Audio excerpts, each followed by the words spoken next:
आइए गोपाष्टमी के दिन गौ माता के 108 नामों का जाप कर लेते हैं। जय श्री गणेश। श्री गौ अष्टोत्तर नामावली इस प्रकार से है।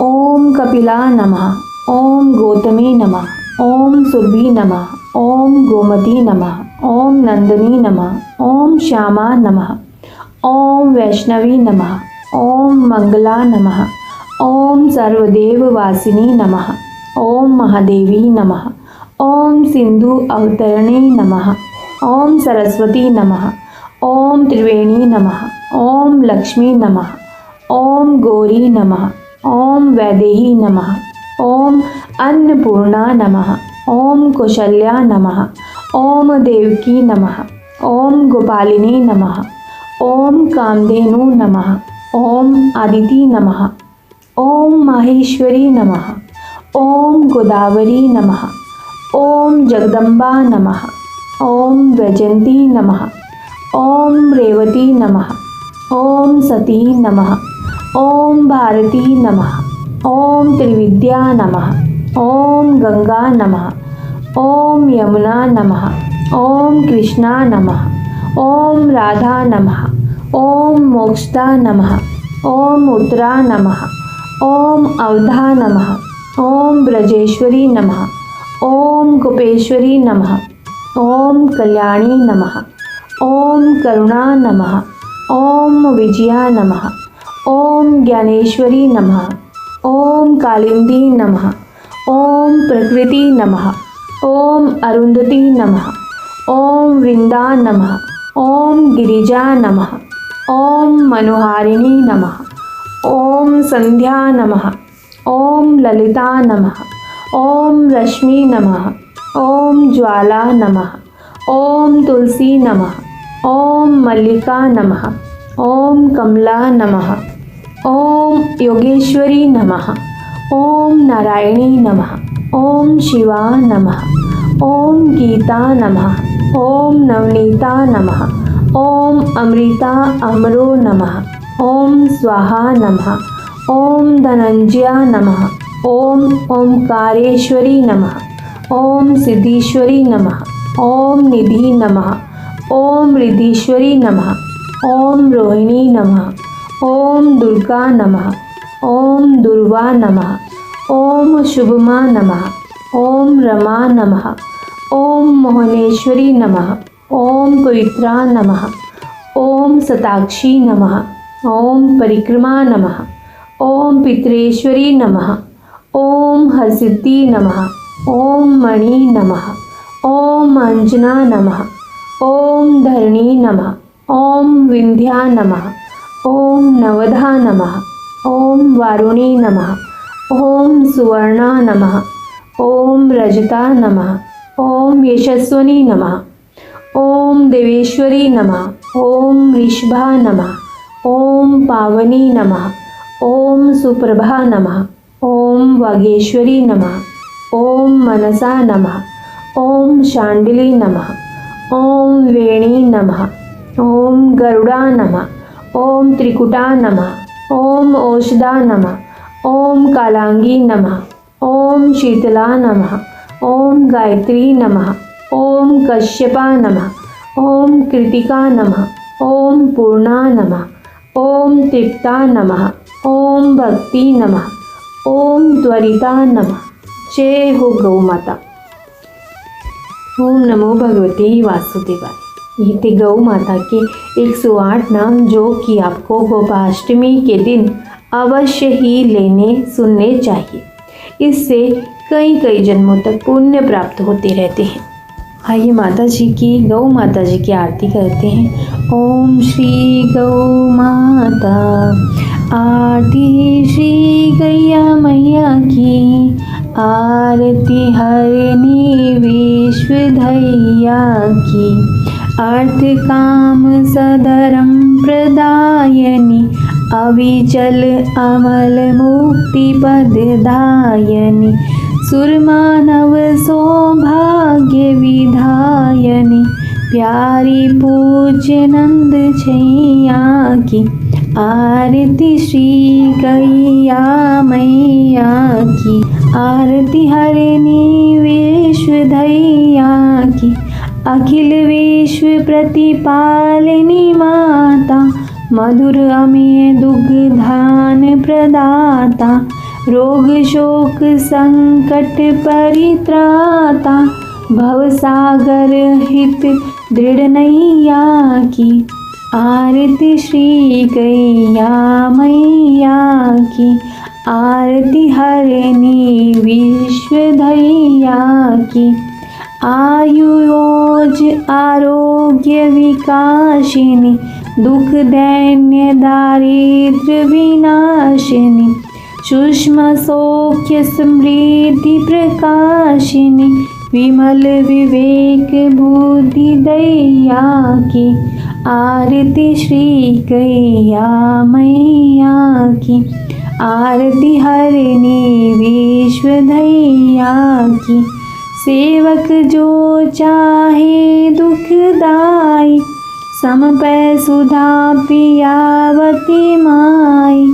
शत्रु मित्र सबको दुखदाई, स्नेह स्वभाव विश्वजैया की।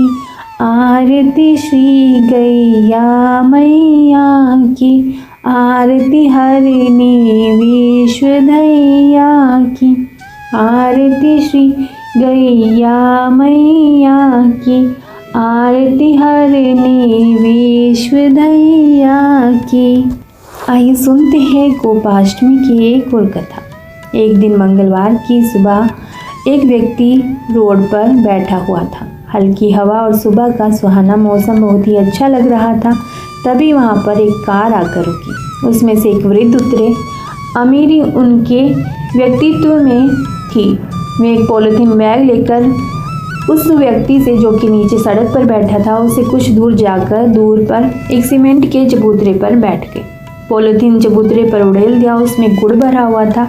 अब उन्होंने आओ आओ करके पास में ही खड़ी गायें, मतलब जो भी गायें बैठी थी, उनको बुलाया। सभी गायें पलक झपकते ही उन बुजुर्ग के इर्द गिर्द इकट्ठी हो गई और वे गायें ऐसे आ गई जैसे कई महीनों बाद बच्चे अपने बाप को घेर लेते हैं। ऐसे उनको घेर लिया।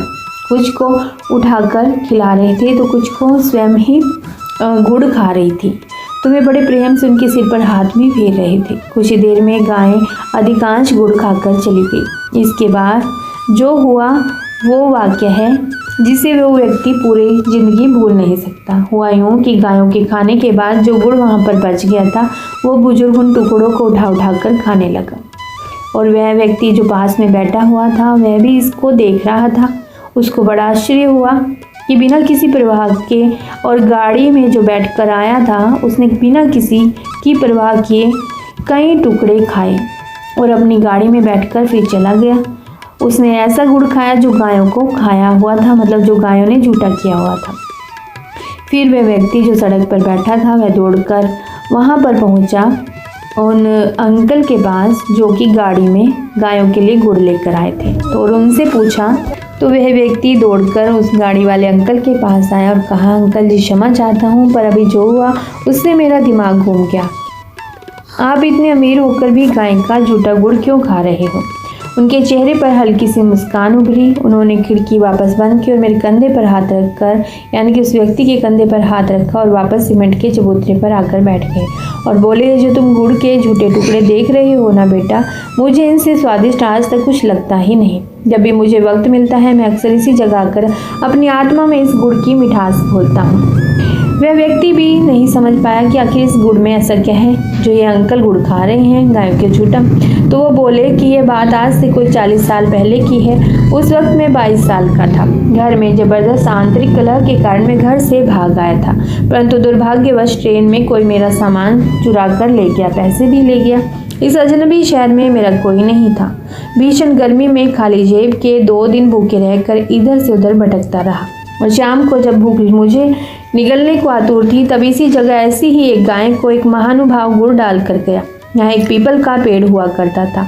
तब चबूतरा नहीं था। मैं उसी पेड़ की जड़ों पर बैठा भूख से बेहाल हो रहा था। मैंने देखा कि गाय ने गुड़ छुआ तक नहीं और उठकर चली गई। मैं कुछ देर तक की मुड़ होकर सोचता रहा और फिर मैंने वो सारा गुड़ उठा लिया और खा लिया। मेरी मृत प्राय आत्मा में प्राण आ गए। मैं उसी पेड़ की जड़ों में रात भर पड़ा रहा। सुबह जब मेरी आंखें खुली तो काफ़ी रोशनी थी। मैं नित्य कर्मों से निवृत्त होकर किसी काम की तलाश में फिर सारा दिन भटकता रहा, पर दुर्भाग्य ने मेरा पीछा नहीं छोड़ा। एक और थकान भरे दिन ने मुझे वापस उसी जगह पर भूखा, निराश, खाली हाथ बिठा दिया जहाँ मैं पहले दिन बैठा था। शाम ढल रही थी। कल और आज में कुछ भी नहीं बदला था। वही पीपल, वही भूखा मैं और वही गाय थी। कुछ ही देर में वहाँ पर एक सज्जन आए और कुछ गुड़ की डलियाँ डाल गए थे और गाय वहाँ पर जो बैठी थी वो बिना गुड़ खाए ही चली गई। मुझे अजीब तो लगा, परंतु मैं बेबस था, सो आज फिर गुड़ खा लिया मैंने और फिर वहीं पर सो गया। सुबह काम तलाशने निकल गया। आज शायद दुर्भाग्य की चादर मेरे सिर पर नहीं थी, तो एक ढाबे पर मुझे झूठे बर्तन धोने का काम मिल गया। कुछ दिन बाद जब मालिक ने मुझे पहली सैलरी दी, पहला वेतन दिया, तो मैंने 1 किलो गुड़ खरीदा और किसी दिव्य शक्ति के वशीभूत 5 किलोमीटर पैदल चलकर उसी पीपल के पेड़ के नीचे आया। नज़र दौड़ाई तो गाय भी दिख गई। मैंने सारा गुड़ उस गाय को डाल दिया। इस बार मैं अपने जीवन में सबसे ज़्यादा चौंका, क्योंकि गाय सारा गुड़ खा गई, जिसका मतलब साफ था कि गाय ने 2 दिन जानबूझकर मेरे लिए गुड़ छोड़ा था। मेरा हृदय भर उठा उस ममतामयी स्वरूप की ममता देखकर। मैं रोता हुआ ढाबे पर पहुंचा और बहुत सोचता रहा। फिर एक दिन मुझे एक फर्म में नौकरी मिल गई। दिन बीतते गए, मैं उन्नति और तरक्की के शिखर पर चढ़ता गया। शादी हुई, बच्चे हुए, आज मैं खुद की फर्म का मालिक हूँ। जीवन की इस लंबी यात्रा में मैंने कभी भी उस गाय माता को नहीं बुलाया। मैं अक्सर यहाँ आता हूँ और इन गायों को गुड़ डालकर इनका झूठा गुड़ खाता हूँ। मैं लाखों रुपए गौशालाओं में चंदा देता हूँ, परंतु मेरी मृग तृष्णा यहीं आकर मिटती है बेटे। वह दूसरा व्यक्ति देख रहा था कि अंकल बहुत भावुक हो गए हैं। समझ गए अब तो तुम, अंकल ने कहा। तो दूसरे व्यक्ति ने सिर हाँ में हिलाया और वो अंकल अपनी गाड़ी स्टार्ट करके वहाँ से निकल गए और चले गए। तो जो व्यक्ति वहाँ पर बैठा ये बातें सुन रहा था उनसे जिसने पूछा था कि आप झूठा गुड़ क्यों खाते हो, तो उन्होंने तो उसी जगह पर आकर जहाँ गाय खड़ी थी वहाँ से उठा और जो गाय ने झूठे टुकड़े किए थे गुड़ के, तो उन्हीं में से एक टुकड़ा उठाया और मुंह में डाला। तो सचमुच वो कोई साधारण गुड़ नहीं लगा था, उसमें कोई दिव्य मिठास थी जो जीभ के साथ आत्मा को भी मीठा कर गई थी। तो ऐसी महिमा है गौ माता की, आपके भाग्य को भी सुधार देती है।